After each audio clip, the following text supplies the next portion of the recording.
앞으로 책임보험에 가입하지 않은 차량이 적발되면 운전자는 현행범으로 체포됩니다.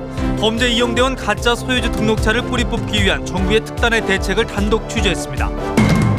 오늘 하루 신종플루 환자 5명이 숨지고 하루 평균 환자 발생도 4,000명을 넘어섰습니다. 정부는 대유행 우려에 따라 의심 증세만 보여도 타미플루를 처방하기로 했습니다. 3분기 국내 총생산 GDP가 예상을 넘는 성장을 기록해 올해 플러스 성장도 가능하다는 전망이 나왔습니다. 하지만 환율과 유가 등이 걸림돌입니다. 정부가 북한에 옥수수 10,000톤을 보내기로 했습니다. 현 정부의 첫 식량 지원이어서 남북 대화의 청신호가 될 것으로 관측됩니다. 안중근 의사 의거 100주년 기념식이 서울과 중국 하얼빈에서 동시에 열렸습니다. 중국 정부는 이례적으로 약식 기념식을 허용했습니다. 재보선을 이틀 앞두고 여야 지도부 모두 격전지를 돌며 표심 잡기에 주력했습니다. 판세를 점치기 힘든 가운데 투표율이 막판 주요 변수로 떠올랐습니다. 법원이 황우석 박사의 연구비 횡령과 난자 불법 매매를 인정해 유죄를 선고했습니다. 논문 조작에 대해선 혐의가 인정되지만 기소가 잘못돼 처벌할 수 없다고 밝혔습니다.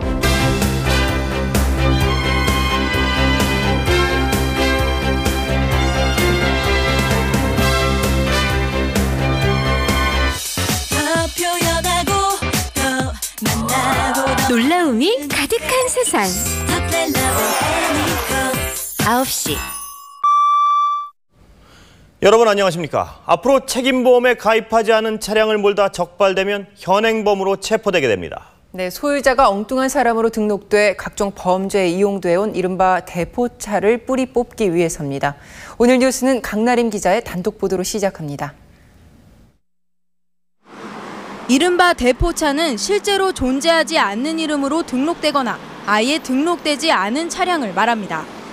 이런 차량들은 세금을 내지 않는 건 물론 뺑소니, 납치 등 강력 범죄에 이용돼도 속수무책입니다. 또 의무적으로 가입해야 하는 책임보험조차도 가입하지 않아 피해자는 보상받기도 어렵습니다. 현재 책임보험에 가입되지 않은 차량은 100만 대가 넘는 것으로 추정되고 있습니다. 명의가 없으니까 누구한테 발송을 해도 운전자 누군지는 모르니까 번호판 찍혀도 소유자가 안 나오니까. 더 이상 방관할 수 없는 상황에 이르자 국민권익위원회가 주관이 돼 종합 대책을 마련했습니다. 대포 차량은 정상적으로 보험에 가입하지 못하기 때문에 경찰이 거리에서 책임보험 미가입 차량을 색출한다는 게 핵심입니다. 지금까지 보험 미가입 차량은 구청에서만 형식적으로 단속해왔지만 이제 경찰이 음주 단속 등을 할 때 책임보험에 가입했는지 현장에서 단속할 권한을 부여할 방침입니다. 이를 위해 단속경찰의 PDA 단말기에 보험개발원의 정보를 다운받아 보험 가입 여부를 도로상에서 확인할 수 있게 하고 책임보험 미가입 사실이 드러나면 바로 현행범으로 체포합니다. 뺑소니 등 교통사고를 예방할 수가 있습니다. 둘째는 범죄 예방을 할 수가 있습니다. 차량을 이용한, 도난차를 이용한 범죄를 예방할 수가 있습니다.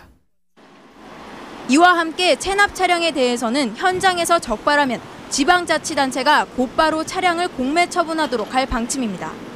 오늘 국민권익위원회 의결을 마친 이번 권고안은 관련 법률 개정을 거친 뒤 이르면 내년부터 시행될 예정입니다. MBC 뉴스 강나림입니다. 정부가 이런 방안까지 마련한 건 대포차가 범죄는 물론 각종 탈법의 수단으로 악용되는데도 주변에서 너무도 쉽게 구할 수 있다는 심각성 때문입니다. 그 실태를 박주린 기자가 현장 취재했습니다. 서울 동대문구의 한 자동차 매매상가. 무등록 차량, 이른바 대포차를 구할 수 있는지 물었습니다. 이거 등록 안 하고 잠깐 쓸 차 좀 찾고 있거든요. 여러 개도 있어요. 뭘 원하는지 말씀해 주세요. 그게 맞게끔 뭐 해드릴 수 있으면 해드릴 테니까. 수십만 원의 수수료만 내면 렌터카보다 싸게 대포차를 만들어주겠다며 구입을 권유합니다. 그 제품을 꺾는 게 40만 원 들어가거든요. 40만 원 들어가요. 640만 원 드릴게요.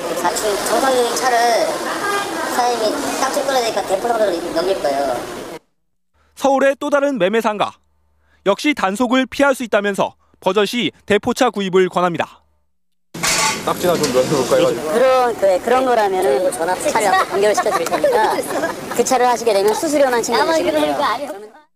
지난 2달 동안 경찰에 적발된 대포차는 무려 9,180여 대. 2,800명 넘는 사람들이 대포차를 사고 판 혐의로 경찰에 검거됐습니다. 전국적으론 현재 50만 대 넘는 대포차가 운행 중인 걸로 당국은 추정하고 있습니다.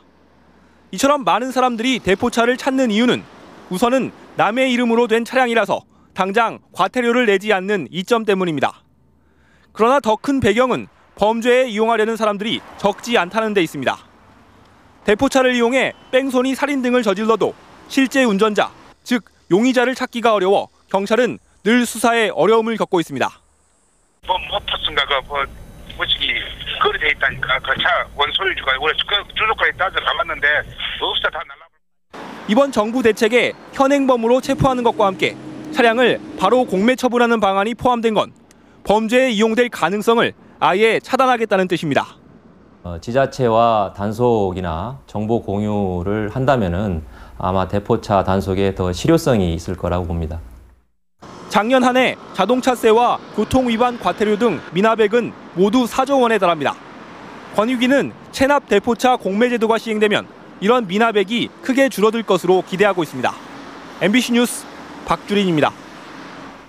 다음은 대유행의 우려가 현실화되고 있는 신종플루 관련 소식 전해드리겠습니다. 신종플루로 치료받던 환자가 오늘 하루에만 무려 5명이 숨졌습니다. 또한 지난 한 주에만 800곳이 넘는 학교에서 집단 발병했습니다. 이재훈 기자입니다. 경기도 의정부에서 신종플루로 치료를 받던 14살 남자 중학생이 오늘 숨졌습니다. 이 학생은 2, 3년 전부터 천식을 앓고 있던 고위험군 환자로 호흡 곤란 증세가 악화돼 그저께 타미플루를 투약했지만 오늘 숨졌습니다. 영남 지역에서는 당뇨병 등을 앓던 70대 노인 2명이, 대전에서는 뇌병변 장애와 정신지체 장애를 갖고 있는 9살 남자아이와 11살 여자아이가 신종플루 치료를 받던 중 오늘 숨졌습니다. 그 사망한 애들은 그가 폐렴을 좀 자주 걸리면 심하게 자주 이렇게 폐렴 걸리면서 움직이질 않으니까 호흡기에 장애가 좀 있었던 애들. 모두 신종플루로 숨진 것이 확인되면 사망자는 25명으로 늘어납니다. 신종플루 확산 속도도 빨라지고 있습니다. 10월 셋째 주에 신종플루 의심 증상으로 병원을 찾은 환자는 외래 환자 1000명당 9.27명으로 한 주 만에 무려 63% 가까이 늘었습니다. 하루 환자 발생 건수도 4천여 명을 넘어 대유행 조짐마저 보이고 있습니다. 특히 학교를 중심으로 급속히 확산되면서 지난 한 주에만 집단 발병한 학교가 870곳이나 됐습니다. 또 현재 휴업 중인 학교는 모두 59곳으로 한 주 전보다 3배 이상 늘었습니다. 일체 점검을 오늘부터 시작을 하고 있습니다. 이를 통해서 학생들의 그 예방적인 그 활동과 그 다음에 환자로 확인됐을 경우에 즉각적인 그 치료가 가능할 수 있도록. 정부는 그러나 아직은 일제 휴교나 조기 방학을 검토할 상황은 아니라고 밝혔습니다. MBC 뉴스 이재훈입니다. 네, 확산 속도가 너무 빨라서 걱정인데요. 정부로서도 뾰족한 대응책은 없는 거 아닌가요? 네, 백신 접종이 시작되기 전인 지금 시점에서는 타미플루 같은 약을 빨리 먹는 것만이 사실상 유일한 방법입니다. 보건당국은 내일부터는 의심되는 증상만 있으면 누구나 약을 처방받을 수 있도록 했습니다. 신종플루 거점병원에는 하루가 다르게 환자들이 늘고 있습니다. 동네 병원과 의원에서는 이런저런 이유로 처방을 꺼리면서 거점병원으로만 환자가 몰리기 때문입니다. 병원 갔었는데 이제 사람 너무 많으니까 차라리 큰 병원 가서 더 확실하게 받으라고. 독감 증상을 보이는 환자의 70%